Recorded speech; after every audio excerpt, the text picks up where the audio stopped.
यस्य स्वयं स्वभावाप्ति रभावे कृत्स्नकर्मणः तस्मै संज्ञानरूपाय नमोऽस्तु परमात्मने। योग्योपादानयोगेन दृशदस्वर्णतामतां द्रव्यादिस्वादिसम्पत्तावात्मनोऽप्यात्मतामतां वरं व्रतैः पदं दैवं नाव्रतैर्बत नारकम् छायातपस्थयोर्भेदः प्रतिपालयतोर्महान्। जय बोलो पूज्यपादाचार्य भगवान की जय। ज्यांचे चरणकमल पूज्य आहेत असे ते पूज्यपाद आचार्य, ज्यांचं आचरण पूज्य आहे, ज्यांचं ज्ञान ध्यान साधना पूज्य आहे असे ते पूज्यपाद आचार्य, ज्यांनी या ग्रंथाची इष्टोपदेश ग्रंथाची रचना केली आहे। काय सांगितलं या ग्रंथामध्ये? कुठं बसला योगिता भाभी? भगवंतांजवळ? हैदराबादला. भगवंतांजवळ बसलाय ना? भगवंतांना पाठ नाही ना होत? नाही समोर. होय, मागं कोण आहे? मला मागं पण भगवान दिसाले. पिलर आहे. बरं ठीक आहे. तर काय सांगितलं? इष्टोपदेश नावाचा ग्रंथ आहे ज्याच्यामध्ये तुम्हाला इष्ट असा उपदेश दिला आहे. काय इष्ट आहे आपल्यासाठी? सुख इष्ट आहे. मग ते कसं मिळणार? त्याच्यासाठी 51 श्लोकातून तुम्हाला उपाय सांगितलेला आहे. मला एक जिनेंद्र अर्चना पाहिजे. तर परवा आपण बघत होतो काय? तप करायची प्रेरणा दिली होती. नीट ठेव, तुम्हाला पण घ्या. तर तपाची प्रेरणा देताना काय सांगितलं होतं? ध्यान हे उत्कृष्ट तप आहे, जे की सोपं आहे, तुम्हाला करणं अवघड पण नाही आहे. थोडंसं रिवाईज करायचं त्याच्यावर. चांगला वाटला तो श्लोक. आत्मानुशासनचा 112 नंबरचा श्लोक होता ना. काय सांगितलं होतं त्याच्यामध्ये? तप करायला पाहिजे असं सांगितलं 111व्या श्लोकामध्ये. मग कोणाला वाटेल तप अवघड आहे, म्हणजे तप करणं हे कष्टदायी आहे असं वाटतं, मग त्यांच्यासाठी उपदेश देत आहेत.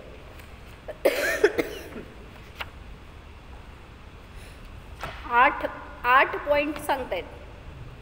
ध्यान हे तप उत्कृष्ट का आहे, किंवा ध्यान काय करतं, ध्यानाचं फळ काय, किंवा कसं करायला पाहिजे असं म्हणाल तर त्यासाठी 8 पॉईंट सांगितले त्यांनी त्याच्यामध्ये. घेतलं आहे आपण हे सगळं. एकदा रिवाइज करू फक्त.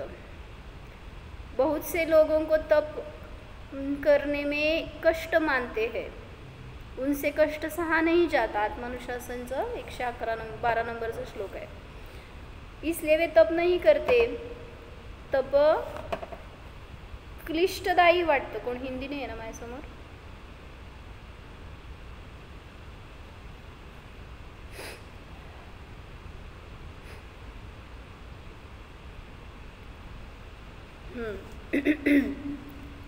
तप हे क्लेशकारक वाटतं म्हणून सांगतायत की करायला नको वाटतं लोकांना.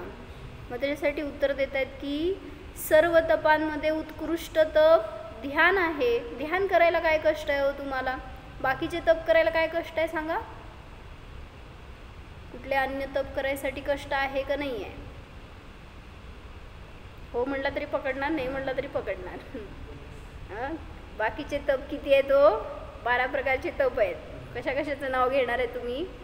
कुठलं तप चांगलं आहे, कुठलं तप वाईट आहे, कुठलं तप सोपं आहे, कुठलं तप अवघड आहे? सगळ्याला एका कॅटेगरीमध्ये घालून टाकणार आणि सगळे अवघड आहे असं पण म्हणणार. तर सांगतायत ध्यान हे सगळ्यात सोपं तप आहे. त्यांनी उलटं पुढं सांगितलं की जो इच्छापूर्वक करतो त्याला कुठलंही तप कष्टदायी नाही आहे, सगळे इष्ट आहेत. म्हणून सांगतायत की तपाची प्रेरणा आपल्या कल्याणासाठी दिली आहे. म्हणून खाली सांगितलंय ना, अनशनादि तप में तो कष्ट है, तो उससे कहते हैं कि यदि स्वयं न करना चाहे तो अनशनादि तप में कष्ट होता है. अनशन म्हणजे उपवास. तर उपवास करायला कष्ट कोणाला वाटतं? ज्याला जबरदस्ती दिलेलं आहे, ज्याला प्रायश्चित्त दिलेलं आहे, ज्याला करावं लागतंय, ज्यांनी स्वतःला बांधून घेतलंय की करणारच, किंवा कोणाला दाखवायचंय, काहीही दुसरी जी भावना असेल ना, ज्याला इच्छा नसताना किंवा अन्य कुठल्या भावनेने करतोय, तर त्याला नियमाने अनशन आदि तपसुद्धा कष्टदायीच आहेत. परंतु यहाँ तो परिणामों में प्रमाद भी न हो और क्लेश भी न हो, इसका विचार रखते हुए ध्यान की सिद्धि के लिए स्वयं ही इच्छा से अनशन आदि तप किए जाते हैं. कशासाठी अनशन तप करायचे? ध्यानाचं महत्त्वाचा उद्देश आहे. माताजी पण सांगतात ना, म्हणून ध्यान म्हणजे काय हो? स्वतःला आत्मा म्हणून जाणणं, स्वीकारणं. धी बलायत्त वृत्तित्वात ध्यानम तज्ञैर्निरुच्यते असं सांगितलं. ध्यान म्हणजे काय सांगितलंय? जे तज्ज्ञ लोक आहेत त्यांनी धी म्हणजे बुद्धी, बुद्धीची जिथं बुद्धीच्या मुख्यतेने जिथं प्रवृत्ती केली जाते, म्हणजे ज्ञानाचा व्यापार जिथं होतो त्याला म्हणायचं, ज्ञानाचं ज्ञान रूपाने परिणमन जिथं होतं त्याला म्हणायचं ध्यान. वास्तविक तुम्ही कशाला ध्यान म्हणता हो?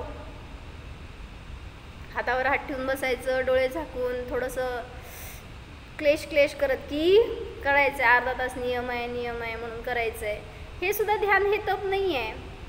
त्याच्याद्वारे तर आनंद मिळणार आहे का? म्हणून सांगतात की ज्याला ध्यानाची सिद्धी करायची आहे तो इच्छापूर्वक अनशन आदी करतो. का? कारण त्याला इतर दिवसांमध्ये ध्यानाची साधना करायला वेळ मिळत नाही. तेवढा वेळ अधिक मिळावा म्हणून आज अनशन केलं, म्हणून औमदर्य केलं, म्हणून वृत्ती परिसंख्यान, जे काय प्रायश्चित्त, विनय, वयावृत्त, ह्या सगळ्या गोष्टींमध्ये ध्यानाचं प्रामुख्याने त्याचं लक्ष आहे, ध्येय आहे. म्हणून सांगितलं गेलं की ध्यान हे अवघड नाही आहे किंवा कष्टदायी नाही आहे, आणि त्याचं लक्ष असताना केलेले अन्य तपसुद्धा सगळे सुलभ आहेत, सोपे आहेत. तर पहिलं सांगितलं त्यांनी सगळ्या तपांमध्ये उत्कृष्ट तप आहे म्हणून ध्यान करा. दुसरं काय सांगितलं, म्हणजे मी असं पॉईंट्स केले त्यामुळं मला छान वाटलं. तुम्हाला करायचं असेल तर तुम्ही करू शकता.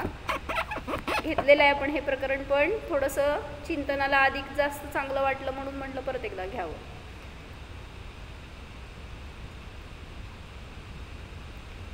म्हणजे पहिलं सांगितलं उत्कृष्ट तप आहे म्हणून ध्यान करा. दुसरं सांगितलं विषय काय आहे हो त्या ध्यानाचा.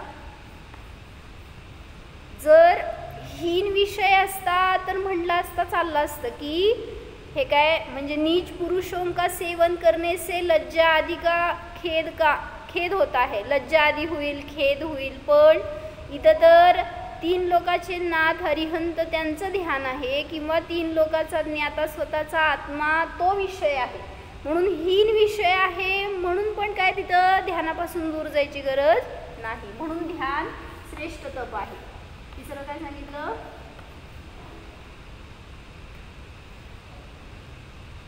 कार्याचं स्वरूप, ध्यानाच्या कार्याचं स्वरूप कसं आहे हो?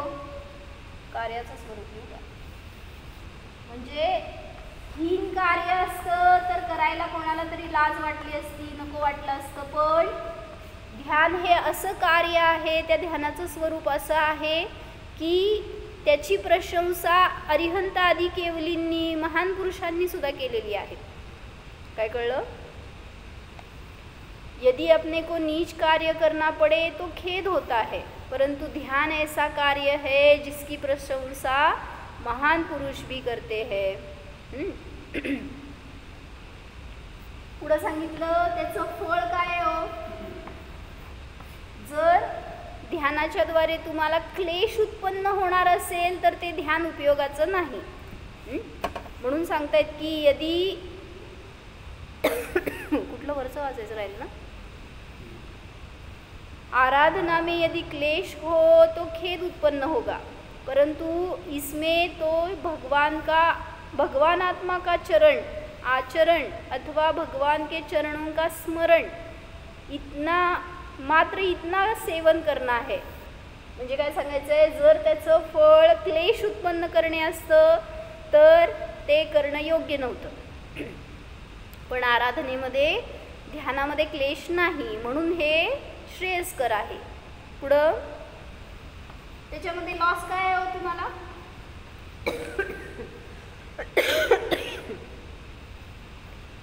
यदि साधना करने में अपना कुछ जाता हो तो दुःख हो. ध्यान केल्यावर तुमचं काय जातंय हो? वेळ जाते ना, शक्ती जाती, काय काय जाते, मित्र जातात निघून, कुठं जातात सिद्धम. म्हणजे ध्यान करताना काय काय जात आहे आपलं, काय जात नाही तर ध्यान करा. उलट जे शत्रू आहेत ते दूर जातात. कोण शत्रू आहे तो? मागं पुढं बसलेत काय शत्रू?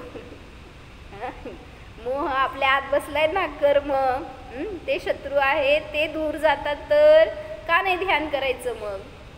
म्हणून सांगतायत की जर साधना करण्यामध्ये आपलं काही जात असतं तर दुःख होणं स्वाभाविक होतं. पण ज्याचा नाश करायचा आहे अशा कर्मांचाच नाश केला जातो ध्यानाने, तर त्याचं का नाही आपण पुरस्कार करायचा? पुढं आता इथं पण त्यांनी फळ घेतलंय वरती. आता तुम्ही काय त्याचं म्हणा.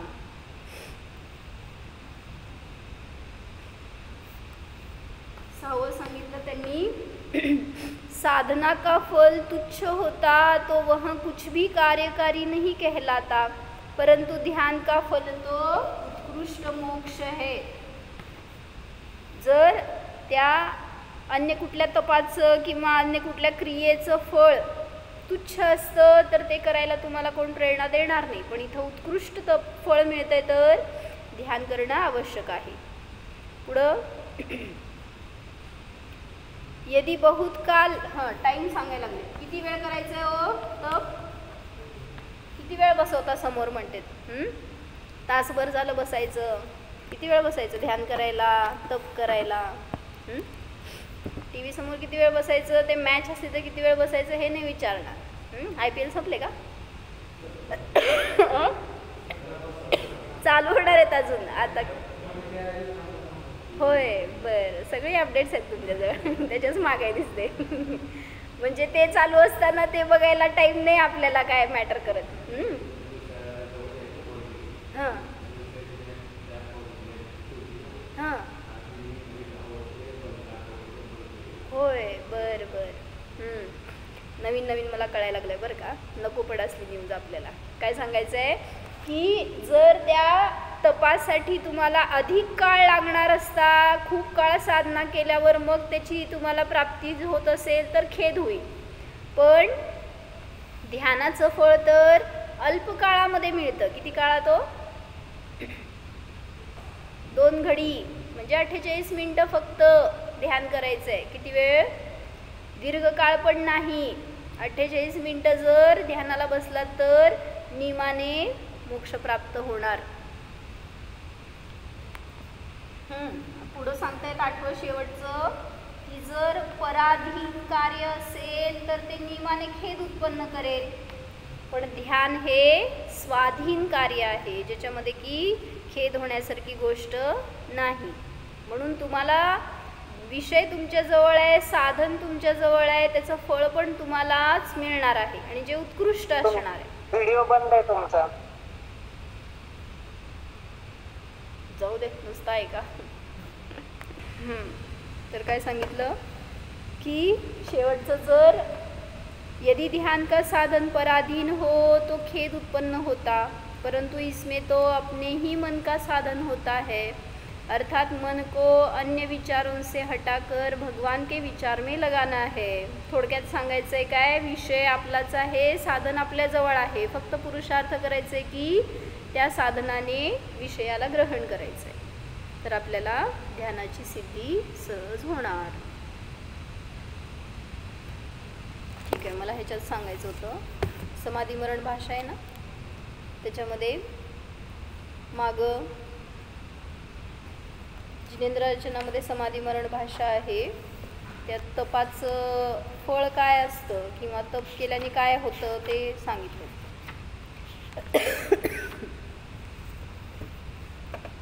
त्याच्यातलं 23वा कडवं आहे. पान नंबर 294 आहे माझ्याकडं. जिनेंद्र अर्चना असेल तर 294 पेजवर समाधी मरण भाषामध्ये तप का करायचं किंवा तपाने काय होतं, तप कधी करायला पाहिजे ह्याच्यासाठी म्हणून थोडंसं उपदेश दिला आहे. बिन समाधिये दुःख लहे मैं अबूर समताई, मृत्युराज को भय नहीं कुठे गेला, मृत्युराज को भय नहीं मानो, देवे तन सुखदाई, याते जब लग मृत्यु न आवे, तब लग जप तप कीजे, जप तप बिन इस जग के माही, कोई कभी ना सीजे. समजलं? सांगा काय. बिन समाधी ते दुःख लहे मैं अबौर समताई. समाधीशिवाय आजपर्यंत मी अनंत दुःख भोगलंय. ते सगळं वरती त्यांनी घेतलेलं वर्णन आहे ना, फार सुंदर घेतलंय सगळं समाधीच्या अपेक्षेने. अबौर समताई म्हणजे मी आजपर्यंत जे पण जसं पण मेलो ना, सगळ्या ठिकाणी मी काय केले, तो क्लेश केले, दुःख सहन केलं, आणि त्याच्यामुळं आज मला समजलंय की काय माझं स्वरूप आहे. म्हणून आज माझ्या अंतरंगामध्ये समता आलेली आहे. मृत्युराज को भय नहीं मानो, देवे तन सुखदाई. हे जीवा आता तू कशाला, आता जेव्हा स्वरूप समजलं तेव्हा कशाला भय वाटणार आहे. म्हणून मृत्यूला आता घाबरू नको, त्याचं भय करू नकोस. जे तुला उलट सुखदायी तन देणार आहे. तू आत्ता ज्या शरीरात आहेस ते तर मरायला टेकलंय, तुला दुःख देणारं आहे. ह्याच्या पुढं मिळणारं शरीर उलट त्यामध्ये साधना अधिक करू शकशील, किंवा म्हणजे नवीन घर मिळणं चांगलं का वाईट, काढून घेणार आहे तुला चांगलं म्हटलं तर. म्हणजे त्यांना सांगायचं आहे की जर हे शरीर खराब झालंय, जुनं झालंय आता, तर त्याला सोडायला तुला का कष्ट वाटत आहेत, किंवा त्याचं का मोह एवढा, त्याचं भय का. म्हणून मृत्यूराजाचं भय नको, कारण तेच तुला नवीन शरीर देणार आहे जे सुखदायी असेल. याते जबलग मृत्यू न आवे, तेच सांगायचं इथं काय. वरम व्रतैहि पदम दैवम नाव्रतैर्बत नारकम. जोपर्यंत तुला मृत्यू येत नाही तोपर्यंत, जोपर्यंत मोक्ष होत नाही तोपर्यंत व्रतामध्ये राहा. तसं जोपर्यंत मृत्यू येत नाही तो तबलग जप तप कीजे.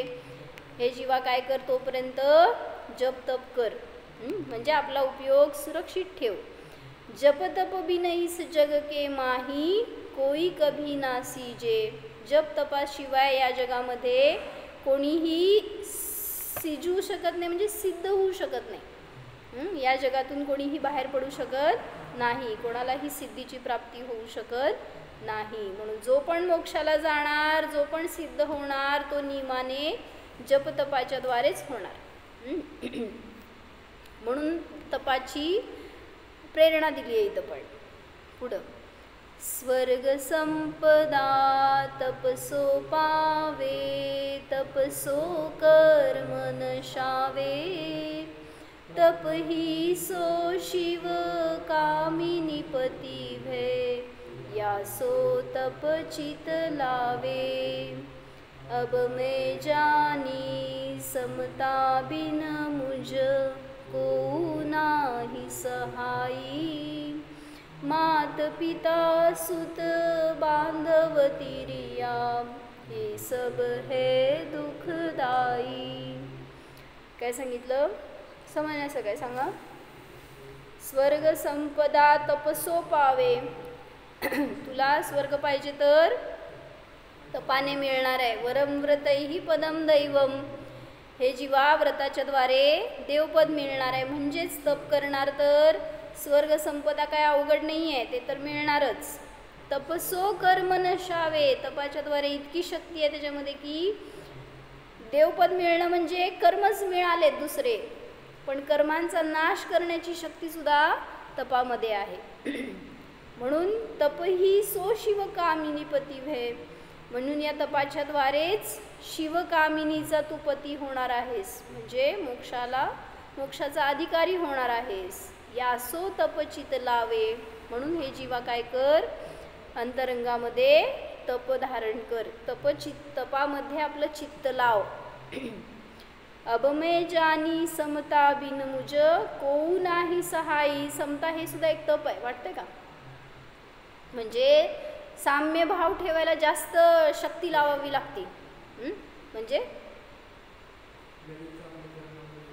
न्यूट्रल होत नाहीत. म्हणजे एखाद्याबरोबर जर आपण क्लेश करत असणार, ज्योतिबेन या या या काय नाही चालतंय, घरी कोण घर कुठं जाणार नाही आहे आपल्याला. झालं 5 मिनिट राहिलं, या. काय सांगितलं? समता हे सुद्धा एक तप आहे असं वाटतं का आपल्याला? असंच निघून गेलं ना तर पाप जास्त लागतंय उलट. इथं बसला तर घर सुरक्षित राहील आणि असंच निघून गेलं तर घराला धोका येईल उलट. समता हे तप आहे हे सांगतायत. कसं सांगा? आपल्याला तप म्हणजे काय वाटतं? अनशन करणं तप आहे, काहीतरी त्याग करणं तप आहे, ध्यान करणं तप आहे, हे सगळे तप वाटतील की. पण समता हे तप का हो?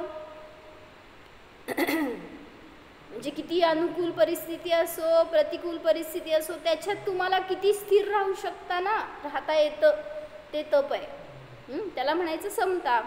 म्हणून सांगतायत की समता बिन मुझ कोऊ नाही सहायी. मरणार असाल तर पहिला समतेला अंगीकार करा, त्याशिवाय मरू नकात. कधी मरायचंय? कधी मरायचंय? कधी मरणार आहे माहित आहे का? म्हणून सांगतायत की मरणापूर्वी काय करावं? समतेचं साधना करा. म्हणजे समता स्वरूपाला आपल्या पर्यायामध्ये प्रगट होऊ द्या. त्याच्याशिवाय म्हणजे ते जास्त, म्हणजे म्हणून म्हटलं ना, कोणीतरी अरे म्हणल्यावर कारे म्हणायला शक्ती लागत नाही. कोणीतरी गांधीगिरी म्हणतात ना त्याला. म्हणजे काय? एका गालात मारल्या दुसऱ्या गाल पुढं करायचं, ह्याला म्हणायचं समता का? त्याला गांधीगिरी म्हणायचं. म्हणजे सांगायचं की तुम्हाला कोणीतरी विरोध करत असताना तुम्ही त्याच्यामध्ये क्लेश पण न होणं अंतरंगामध्ये, बरं का? त्याला विरोध न करणं नव्हे. काय कळलं? सुनबाई काय तर म्हणल्या तुम्हाला, जाऊ देत. तर तुम्हाला तिथं आतून क्लेश न होणं ह्याला म्हणतात समता. काही न बोलणं असं नव्हे. म्हणून सांगतायत की त्याच्यासाठी खूप शक्ती पाहिजे हो ज्ञानामध्ये, आणि ती येणार कधी? त्या ज्ञानाला जाणल्यावर, त्याच्याशिवाय येणार नाही. म्हणून सांगतायत काय? त्याची साधना करा. तुम्ही कसं वाद घालायचं आणि कसं त्याच्याशी उत्तर द्यायचं ह्याची शक्ती नका वापरू. उलट काय करा? आपली शक्ती आपल्यासाठी वापरा, जेणेकरून असलेले सगळी प्रतिकूलता सहज नष्ट होते. म्हणून आणि माताजी पण सांगतात ना नेहमी, आपले परिणाम एवढे उत्कृष्ट असले ना तर समोरचा नियमाने बदलतो. समोरच्यामध्ये परिवर्तन होणारच. तुम्ही परिवर्तन करायला जायची गरज पडत नाही. मग म्हणजे तो विरोध करतोय, तो शत्रुता करतोय, त्याला नाही बदलून उपयोग. बदलता येत नाही तुम्हाला. तुम्ही स्वतःला एवढं खंबीर करा, एवढं दृढ करा की बघा समोरच्यावर इफेक्ट होत असतो. म्हणून सांगतायत काय? ते होणार सगळं समतेच्या द्वारेच. म्हणून सांगतायत करा काय? धर्म म्हणजे समता हा सुद्धा धर्म आहे. कुठं सांगितलं? तुम्ही शिष्य आहे, सांगा कुठलं सांगितलं? प्रवचनसारची शिष्य काका. प्रवचनसारमध्ये कुठं सांगितलं? समता हे धर्म आहे. चारित्तम खलु धम्मो, धम्मो जोसो समोत्ती नीट. काय सांगितलं अर्थ? चारित्र हा धर्म आहे आणि धर्म हा समता भाव आहे. म्हणून सांगतायत समता भावाचा अंगीकार करा तर धर्म सुरू झाला. समता भाव आपल्या पर्यायात येऊ द्या तर धर्म समजला आपल्याला. अन्यथा धर्म करतो असं म्हणून सुद्धा आपण जर भेदभाव करत असणार, जर क्लेश करत असणार, जर काय म्हणायचं आकुलता, संक्लेश ह्याच्यामध्येच राहत असणार तर काय धर्म समजला आपल्याला. म्हणून सांगतायत काय? अब मैं जानी समता बिन मुझ कोऊ नाही सहायी. आता मला समजले की समतेशिवाय या जगामध्ये मला कोणीही सहाय्यक नाही. भाववासनाकरांनी सांगा भाऊ काय वाक्य या अर्थाचं? काय अर्थ या वाक्याचं? अब मैं जानी समता बिन मुझ कोऊ नाही सहायी. सांगा अर्थ ज्योतिका की. अब मैं जानी समता बिन मुझ कोऊ नाही सहायी. भाव असणं सांगा की काय, कोणी सहाय्यक नाही म्हणजे काय? समताभाव सोडून मला दुसरं कोणीही नाही हां म्हणजे सहाय्य करणार. हां तुम्ही केव्हाही करा, तुम्हाला उपाय हाच आहे, काय? समताच. तुम्ही मनुष्यगतीत करा, नरकगतीत करा, तिर्यंच्या गतीत करा, नाही तर देवगतीत करा. तुम्हाला एक कोण आहे हो? कारण समताच आहे. जेव्हा केव्हा तुम्ही बाहेर पडणार ना संकटातनं, कर्मातनं, दुःखातनं, समतेशिवाय नाही पडणार. म्हणून सांगतायत काय, शुद्धोपयोग हा समता भाव आहे, धर्म हा समता भाव आहे, म्हणून निर्मोह स्वभाव हा समता भाव आहे. मग त्याला जाणलं आणि त्याला प्राप्त झालं असताना पर्याय समता सहज येतेच. मात पिता सुत बांधव तिरिया ये सब है दुःखदायी. सांगा कोण कोण कोण कोण? माता पिता नाही येतात आमच्या जवळ म्हणा. मग त्याच्यामध्ये जोडून घ्यायचं, सून, नातवंड, मुलगा, मुलगी कोण असतील ते सगळे कसे आहेत तो बांधव तिरिया म्हणजे स्त्री, हे सगळे कसे आहे दुःखदायी आहेत. वाटतं का माता दुःखदायी आहे का? हाय माझ्यासमोर. हां दुःखदायी आहे काय हो? पुत्र दुःखदायी आहे का योगिताबेन? कोणी दुःखदायी नाही असं शास्त्रासमोर हे मंदिरात आल्यावर म्हणतो आपण, पण घरी गेल्यावर असं वाटतं का? मुलांनी आपल्याबरोबर विरुद्ध काहीतरी कार्य केलं, आपल्याला सांगायचं होतं इकडे इन्व्हेस्ट कर, त्यांनी तिकडे इन्व्हेस्ट केलं, काय झालं? किती क्लेश विनाकारण. मुलाला सांगितलं होतं काय गव्हर्नमेंट जॉब कर, नाही केलं, किती क्लेश सांगा. मग तिथं ते दुःखदायी वाटले का? मग तिथं वैराग्य असं व्हायला पाहिजे हो, आणि मग लगेच बाहेर पडायला पाहिजे त्यातनं, तर उलटा आपल्याला आनंद आहे. म्हणजे असं ते परवा सांगितलं ना मी कोणाचं, सुकौशल मुनींचं, तसंच झालं की. म्हणजे सुकौशल मुनी काय केले, काय काय काही कमी पडत नसतं आणि काय वाईट होत नसतं, उगीच आपल्याला त्याची चिंता. परिग्रह सदैव दुःखदायीचे ते पण लिहायला पाहिजे. माता पिता सुत घर कपडे दागिने सगळं सगळं दुःखदायी आहे, त्याच्या रक्षेसाठी आणि त्याच्यामध्ये अडकण्यासाठी पळतोय. तर काय सांगत होते? हां सुकौशल मुनींचं अजून ते गर्भात होते, तर वडिलांनी काय केलं, त्यांच्या वडिलांनी असं केलं होतं, जेव्हा पुत्र जन्म झाला तेव्हा लगेच दीक्षा घेतली आणि निघून गेले. असं त्यांची परंपरा होती घरात सगळ्यांची. आणि अजून ह्यांचं लग्न झालं नव्हतं का काय? असं का लग्न झालं होतं पण अजून काय पुत्र नव्हता म्हटल्यावर लोकांनी अडवलं काय, त्यांना वैराग्य झालं होतं. लोकांनी सांगितलं पुत्राचं मुख बघा आणि मग जावा, ही तुमची परंपरा आहे तुमच्या घराची, आत्ताच वैरागी होऊ नका. तर गर्भात बालकाला समजलं तर तिथल्या तिथं टिलक लावले आणि निघून गेले. काय करायचं काका? आपलं पोरगं घर सोडून निघून गेलं तरी बी आपण म्हणजे आपलं वैराग्य का नाही होत? संस्कार करून घ्या की खरोखर या संसारातनं आपल्याला बाहेर पडायचं आहे. किती आपण त्यातनं उगळायला गेलो तरी कोळसा काळा तो काळाच म्हणतात. म्हणून ज्यात सुख नाही आहे ते कधीच आपल्याला सुख देणार नाही. राहतोय हे आपलं नाईलाज आहे, राहावं लागतंय, ठीक आहे, करावं लागतंय, सगळं करतोय, पण असं डिटॅचमेंट असावी त्याच्याशी. अधिक अटॅचमेंट असेल तर दुःखच दुःख राहणार. म्हणून सांगतायत काय, समतेशिवाय हे जीवा तुला कोणीही सुखदायी नाही. पुढं सांगाल परिग्रहाचं, आवाज थोडंसं कळेल.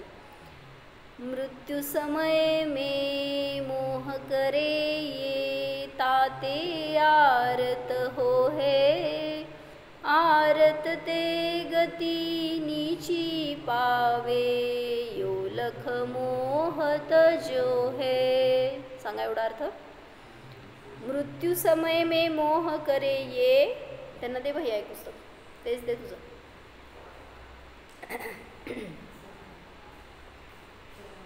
चष्मा नाही म्हणू नका आता. आता काय उद्या मला माझ्यासमोर दिसायला पाहिजे 8 वाजता बरोबर चष्मा घालून, नाही तर मी घरी जाऊन चष्मा आणून देते तुम्हाला. काय म्हणले, मृत्यू समय में मोह करे ये, मृत्यूच्या समयी मोह सुटत नाही, कारण आयुष्यभर मोह केलेला आहे, तर त्या समयाला कसं तुम्ही तोडू शकणार आहे? किती सांगणारे चांगले असते तरी सुद्धा आपला मोह तुटत नाही. बघितलं अनेकांचं स्मरण की आयुष्यभर उत्कृष्ट साधना केली पण मरताना किती आकुलता असते का? कारण सगळे उदय एकत्र उदयाला येत असतात. सगळे कर्म जे याच भवात फेडायचे ते सगळे मिळून उदयाला येतात. म्हणून सांगतायत काय, मृत्यू समय मे मोह करे ये ताते आरत हो है. म्हणून तुला आर्त ध्यान होतं जेव्हा त्या समयात अधिक मोह होतो. कोणाकोणाचा मोह होतो सांगा बघू. आता समजा असं समोर आपल्या मरण आलं, एक मिनिटात आपण मरणार आहे समजलं तुम्हाला, जाऊ दे 1 दिवसातलं, कमी वेळ नको, 1 दिवसात मरणार आहे समजलं, काय काय करणार काका? खोटं बोल नका शास्त्रासमोर. बोला काय करणार प्रज्वल? खोटं खोटं सांगायचं, खरं खरं सांगायचं काय? म्हणजे इतके विकल्प वाढतात ना त्या समयाला. आता आपण म्हणतोय की नाही आपण साधणार, पण समजून घ्या, जर समजलं ना, जर परवा एका उदाहरण सांगितलं एका पंडितांनी की म्हणले त्यांचं चेकअप करायला गेले होते आणि त्यांना रिपोर्ट आला की तुम्हाला कॅन्सर झाला आहे. पण ते ज्ञानी होते, ते म्हणले आज न उद्या जायचं शरीर, ठीक आहे, आणि ते निराकुल राहिले. पण घरातल्या सगळ्यांना इतकी आकुलता की कॅन्सर झालं आणि हे कसं काय इतके स्थिर आहेत, हे राहणार नाहीत, जाणार, सगळ्यांची आकुलता. आणि ते काय झालं, दुसरा दिवस उजाडला. हे तर स्थिर होते, शांत होते, आपलं आपलं स्वाध्याय ध्यानामध्ये. दुसऱ्या दिवशी दवाखान्यातून फोन आला की रिपोर्ट मिसप्लेस झालाय. काय म्हणले, त्यांचं नाव होतं राजेंद्र कुमार आणि त्यांना रिपोर्ट दिला होता राजेश त्यांचा. आणि मग ते पंडित तर त्यांनी तर ज्ञानी होते, त्यामुळं न त्यांना झालं म्हणलं तरी दुःख होतं, न नाही झालं म्हणलं तरी दुःख होतं. पण बाकीच्या सगळ्यांचं काय झालं, म्हणले कॅन्सर किती वेळात बरा झाला सांगा, आणि कॅन्सर कशाने बरा झाला, म्हणजे झाला का होता आणि बरा का झाला, म्हणजे कागदोपत्रीमध्येच कॅन्सर आणि त्याच्यातनंच नष्ट झाला तर किती वेळ लागला. मग त्यांनी सांगितलं कॅन्सर नष्ट करायचा उपाय समयसारमध्ये. सांगा कुठे आहे? खूप चांगलं सांगितलं. समयसार शिकताय ना सजलबेन? नाही का? सगळं शिकायला लागलोय म्हणा आता, आत्मा शिकायला लागलोय. तर कॅन्सर नष्ट करायचा उपाय कुठला सांगितले, आत्म्याला कॅन्सर होत नाही, समयसार स्वरूप आत्मा आहे, त्याला कुठे कॅन्सर होणार आहे. हे जरा समजलं तो एकदम आपलं निरोगी निश्चल आनंदात जगेल. पण आपण ते मला झालंय हा विचार करूनच जास्त त्रस्त होतो आणि रोगी होऊन भोगत राहतो दुःख. म्हणून सांगायचं आहे काय, कुठलाही रोग असू दे त्याच्यामध्ये तुम्हाला डिस्टर्ब करायची शक्ती नाही आहे. जर तुम्ही स्वयं डिस्टर्ब होणार तर साधं मुंगी चावली तरी, डास चावलं तरी लोकांना डेंग्यू झालं वाटतंय, लगेच प्लेटलेट्स काउंट करायला गेले, लगेच ॲडमिट करून सलाईन लावलं, माहिती का, असं झालं एकांचं. आणि कळलं की काय नव्हतं निघालं, सगळे रिपोर्ट्स नॉर्मल होते. कशाने झालं? म्हणजे म्हणायचंय ज्याला व्हायचं ना त्याला विचारातूनच रोग होतो, आणि जे विचारातून दृढ आहे ना, आता एक जण आहेत असे की ज्यांना कॅन्सर झालाय, वास्तविक आहे कॅन्सर, पण त्यांच्याकडे बघितलं तर असं वाटणार नाही की ते कॅन्सर पेशंट आहेत. बस आपली मस्त स्वाध्याय ध्यान दिवसभराची चर्या करणं, काय त्याच्याबद्दल विचारच न करणं. तुम्ही विचार करून करून त्या रोगाला वाढवता. मग त्या रोगापासून सुटायचं तर काय करायचं, बस आहे ते जीवाणू त्याचं कार्य करायला, मी काय करणार आहे. उलट त्या संक्रमण होऊन कदाचित ते काय होईल, त्रास कमी होईल म्हणा, ते रोग नष्ट होईल म्हणा. करायचं प्रयोग. त्याच्याशिवाय समता बिनम तू काय, समता बिनईस जग के माही नाही, अब मैं जानी समता बिन मुझ कोऊ नाही सहायी. हे जीवा तुला आता समतेशिवाय कोणीही सहाय्यक नाही. त्याचा अर्थ पूर्ण करा. मृत्यू समयी जर तू मोह करशील तर नियमाने आर्त ध्यानच होणार. आरत ते गतिनीची पावे योलख मोह तज्यो है. सांगा ज्योतिका. आरत ते गतिनीची पावे. आरत म्हणजे आर्त. आर्त ध्यानाने काय होतं, नीच गतीला जातो. कोण? शेजारी, सूनबाई, मुलगा, कोण तो त्रास देणारा तो नाही. मी आर्त ध्यान करतोय ना तर मी नरकाला जाणार आहे. कोणी माझं किती वाईट करू देत, मी त्याच्यामध्ये इन्व्हॉल्व झालो ना, माझी दुर्गती मी करतोय, त्याचं फळ तो भोगणार आहे. मी का त्याच्यामध्ये संक्लेशित व्हायचं. म्हणून सांगतायत आरत ते गती नीची पावे यो लख मोह तजो है. हे बघून तरी तू काय कर, मोह तज. काय असतो मोह म्हणजे? मोह सांगा कसा असतो? संध्याकाळी 6ला येणार नाही, मी 9ला येणार, हा मोह. कोणाचा मोह? बहिणीचा. काका मोह कशाला म्हणायचं? मोहाचं एक्झाम्पल पाहिजे मला. का की एकीकडे जायला मिळालं नाही, फ्लाईट कॅन्सल झाली तर दुसरीकडे जायलाच पाहिजे. मोह. उलट 8 दिवस धर्मध्यान केलं असतं, जाऊन कुठं शिबिराला बसलो असतं, यात्रा केली असती, जाऊन तिथं 8 दिवस एके ठिकाणी बसून ध्यान केलं असतं तर काय मोह म्हणजे काय भैया? सगळीकडे मोह आहे बरं का, धर्मात सुद्धा मोह आहे. माताजी सांगतात ना, मला एवढे उपवास करायचेच आहेत, हा मोह आहे. हे मला सगळं वाचायचं आजच्या आज, हा मोह आहे. म्हणजे सगळीकडचा मोह शेवटी घातक आहे. म्हणून सांगतायत काय, मोह आर्त ध्यानाने तुला जर नीच गती मिळते तर मोह सोड. पुढचे 2 लाईन तेवढे वाचा. और परिग्रह जेते जग में 300 प्रीतन कीजे, पर भव में ये संग न चाले, नाहक आरत कीजे. सुंदर सांगितलं, फार छान आहे ते. कडवे ना असं जर चिंतनाला घेतलात ना, आनंद येतो. एक समाधी मरण भाषा आहे ना, त्यातले एक कडव्यावर रोज चिंतन करायचं पाठ होऊन जात आहे आणि आपल्या जीवनामध्ये उतरवता येत आहे. म्हणजे मी घेतलं होतं चिंतनाला विषय, आणि त्यात पुढं परत 30व्या दोह्याच्या पुढं तर सगळे कडवे महाराजांच्या उदाहरणांचे आहेत. म्हणजे त्यांच्यावर काय उपसर्ग आला आणि त्यांनी कशी स्थिरता ठेवली, कसे ते मोक्षाला गेले ह्याचे. म्हणून एकदा वाचायचंच हे. आणि आत्ता आपल्यावर संस्कार असले ना काका, जेव्हा आपण शेवटच्या समयांमध्ये असणार ना, ह्याच्यावर चिंतन मस्त करू शकतो. मागं सांगितले होते हर्ष काकींना, जेव्हा त्यांचे अंतिम स्टेजमध्ये होते ना, तेव्हा मी हे तेव्हा जस्ट पाठ करत होते, अजून वाचत होते, तेव्हा एक चालू होतं चिंतन, पूर्ण नव्हतं झालं अजून. पण मला असं वाटलं त्यांच्याजवळ बसल्यावर हे म्हणावं म्हणून. मग मी म्हणले, एक 5-6 कडवे म्हणले असतील, पुढं मला काही जमेना. ते म्हणले नाही पुढचं पण म्हण. आता मी काय आपलं जोडून एक पुढचे 1, 2, 3, 4 म्हणले असतील, पण पुढं मला काही पाठ नव्हतं फार. पण त्यांना इतकं त्यात स्थिरता होती, एवढा आनंद येत होता की उपयोग लावत होते ते त्याच्यामध्ये. म्हणजे असं आपण करू शकतो आपल्या जीवनासाठी. म्हणून हे असं काहीतरी आपल्या धारणेमध्ये ठेवलं तर अन्य सगळे कषाय नष्ट होतील. और परिग्रह जेते जग में 300 प्रीतन कीजे. सांगा अर्थ. और परिग्रह जेते जग में 300 प्रीतन कीजे.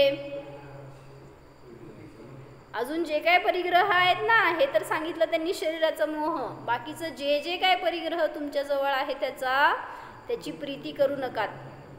परभव में ये संग न चाले, नाहक आरत कीजे. परभवामध्ये हे परिग्रह तुला कधीही, कुठलाही परिग्रह असू दे, तो सोबत जाणार नाही. काय आपल्याला एकदम दुर्मिळ हिरा मिळाला, काय करायचं? आणि कळलं तुम्हाला, उद्या तुम्ही म्हणणार आहे, घेऊन जायचं का बरोबर? भोगायलाच मिळालं नाही तो. मग नाहीतर नवऱ्याने एकदम मस्त दागिना आणला, एकदम मस्त साडी आणली, काय झालं? कळलं की उद्या तुम्हाला साडी घालायला येणार नाही आहे, काहीतरी हात तुटलंय, फ्रॅक्चर झालंय समजा, असं काहीतरी झालं, आणि त्यातनंच आपण वर जाणार असेल तर त्या साडीला घेऊन जातो बरं का, कुठं? विचारातनंच. न भोगताच पाप बरोबर नेतो. म्हणून सांगतायत अशा कुठल्याही परिग्रहाचा मोह करू नका. उलट ध्यानाच्या संस्काराने काय होणार? सगळ्या प्रकारचे परिग्रह सहज नष्ट होणार, त्याचे मोह नष्ट होणार. हो जाणा. हा मी निष्परिग्रही, निस्संग, निर्मोह, निसंसार जीव आहे.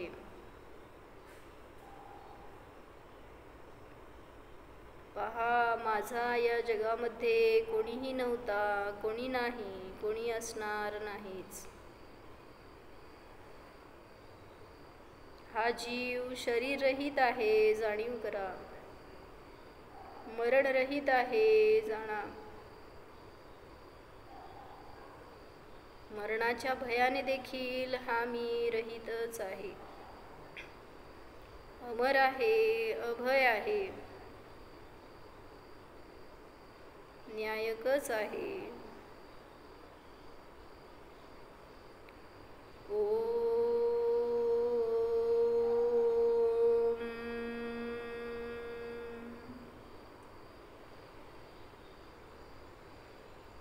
विसर्जन. नमो हरिहंताण.